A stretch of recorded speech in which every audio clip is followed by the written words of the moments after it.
আসসালামু আলাইকুম বন্ধুরা, this is rajbhog cooking channel. আজ আমি এখানে ডিম বয়েলড হতে বসিয়েছি, কেননা আমি একটা ছকে ভাঙা রেসিপি আজকে আপনাদের জন্য বানিয়েছি।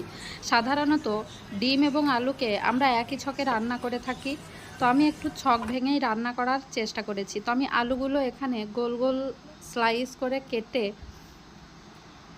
তেলে ভেজে নিচ্ছি। তো আমি ভাজার জন্য কিন্তু এখানে সরিষা তেলই ইউজ করেছি, আপনারা চাইলে সাদা তেল ইউজ করতে পারেন। তো আমি এখানে আলুগুলোকে এবার ছেড়ে দিচ্ছি। আমার আলুগুলো নেড়ে চেড়ে উল্টে পাল্টে সুন্দরভাবে ভেজে নেব। আলুগুলি কিন্তু এতটাই পাতলা করে কাটা আছে যে তেলে ভাজা অবস্থাতেই কিন্তু এটা 80% হয়ে আসবে। তো আমি এখানে আলুগুলোকে ভেজে নিচ্ছি। উল্টো সাইডে গরম হওয়ার ডিমটিকে, বয়েলড হওয়ার ডিমটিকে আমি ঠান্ডা পানি দিয়ে কিছুক্ষণ বসিয়ে রেখেছি, তাহলে ডিমের কুসুমটা শক্ত হয়ে যাবে। তো আমি এখানে আলুগুলো এরকম উল্টে পাল্টে লালচে করে ভেজে নেব। তো আমার আলুগুলো প্রায় হয়ে এসছে, এবার আমি এগুলোকে উঠিয়ে নেব। আর আলুগুলো উঠিয়ে নেওয়া হয়ে গেলে আমি একইভাবে ডিমগুলিকেও স্লাইস করে নেব। তো এখন আমি এই আলুগুলো উঠিয়ে নিয়ে বাকি আলুগুলো কড়াইতে বসিয়ে দিয়েছি, আর উল্টো দিকে এসে কিন্তু আমি ডিমগুলোকে এভাবে স্লাইস করে কেটে নিচ্ছি।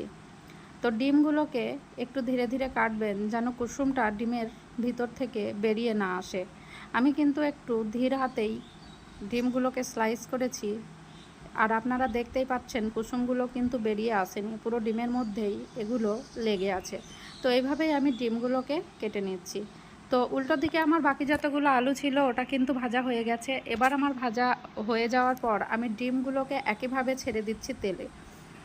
তো ডিমগুলোকেও সেম আমি লালচে করে ভেজে নেব। আর এই তেলে ভাজার ফলে কিন্তু ডিমের কুসুমগুলো ডিমের সঙ্গে ভালোভাবে সেট হয়ে যাবে। এটা যখন আমি রান্না করব তখন কিন্তু কুসুমগুলো তেলের বাইরে বেরিয়ে আসবে না বা ঝোলের সঙ্গে মিশে যাবে না। তো এবার আমি ডিমগুলো হয়ে গেছে, ডিমগুলোকে উঠিয়ে নেব। উঠিয়ে নিয়ে কড়াইতে আমি দিয়ে দিচ্ছি আরও সামান্য কিছুটা তেল। এখানে আমি অ্যাড করে দিচ্ছি একটা তেজপাতা কুচি, দিয়ে দিলাম কয়েকটা কাঁচা লঙ্কা চেরা। এবার আমি দিয়ে দেব স্লাইস করে কেটে রাখা পেঁয়াজ। আমি কিন্তু এখানে পেঁয়াজগুলিকেও একইভাবে স্লাইস করেছি। তো এবার আমি সমস্ত ইনগ্রেডিয়েন্টস ভালোভাবে মিশিয়ে নেড়েচেড়ে এর মধ্যে দিয়ে দেব 2 টেবিল চামচ পরিমাণ আদা রসুনের পেস্ট। আমি আদা রসুনের পেস্টটাকে একই সঙ্গে করে রেখেছিলাম, ওটাকে আলাদাভাবে করিনি। তো আদা রসুনের পেস্টটা আমি এখানে দিয়ে দিলাম। তো আমার আদা রসুনের পেস্টটা দেওয়া হয়ে গেলে এবার আমি এখানে দিয়ে দেব 1 টেবিল স্পুন পরিমাণ ধনে গুঁড়ো, 1 টেবিল স্পুন পরিমাণ জিরে গুঁড়ো, 1/2 টেবিল স্পুন পরিমাণ হলুদ গুঁড়ো। তো এই সমস্ত ইনগ্রেডিয়েন্টসগুলোকে মিশিয়ে একসঙ্গে একটু জল দিয়ে আমি ভালোভাবে নেড়ে চেড়ে নেব।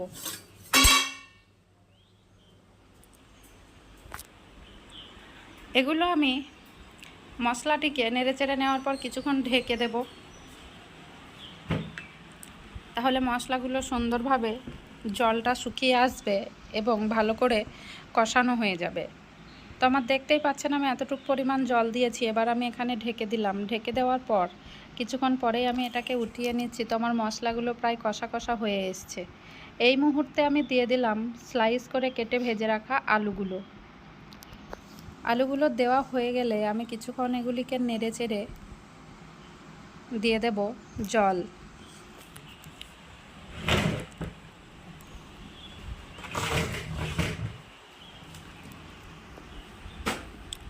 তো আমার আলুগুলো কিন্তু জল শুকিয়ে এসছে, এটা অনেকটাই কষা কষা হয়ে এসছে। এবার আমি এর মধ্যে অ্যাড করে দেব জল।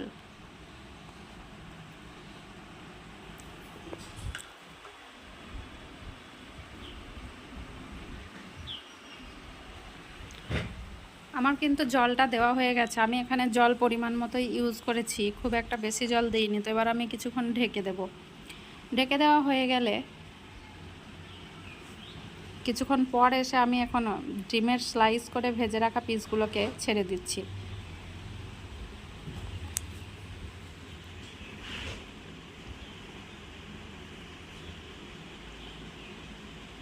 এগুলোকে আমি কিছুক্ষণ ধিমি আঁচে হতে দেব। আবার আমি কিছুক্ষণকার জন্য ঢেকে রাখলাম। এবার আমি উঠিয়ে নিয়ে এর মধ্যে অ্যাড করে দেব হাফ টেবিল স্পুন পরিমাণ কাশ্মীরি লাল লঙ্কার গুঁড়ি। এতে করে কালারটা খুবই সুন্দর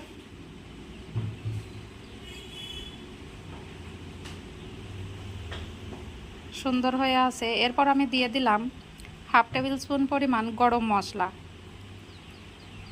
এই দুটো মশলা মেশানোর পর তরকারির টেস্টটাকে একটা অন্য মাত্রা দেবে, তো এই কারণে আমি কিন্তু গরম মশলাটা অ্যাড করে দিয়েছি। এবারও আমি কিছুক্ষণ এটাকে ঢেকে দিচ্ছি। এবার আমার সবজিটা হয়ে এসছে। তো আমার সামান্য একটু ঝাল কম লাগছিল বলে এখন এখানে আমি একটু ঝাল অ্যাড করে দিলাম। তো এবার আমি ঢেকে দিয়ে সুন্দরভাবে এটা আমার তরকারিটা হয়ে এসছে। কালারটাও কত সুন্দর এসছে। আমার কিন্তু তরকারিটা রেডি। আমার এই রেসিপিটা আপনাদের পছন্দ হলে আপনারা একদিন এটিকে খেয়ে দেখতে পারেন। আর আমার চ্যানেলটিকে একটি সাবস্ক্রাইব এবং একটি লাইক অবশ্যই করে দেবেন। ধন্যবাদ।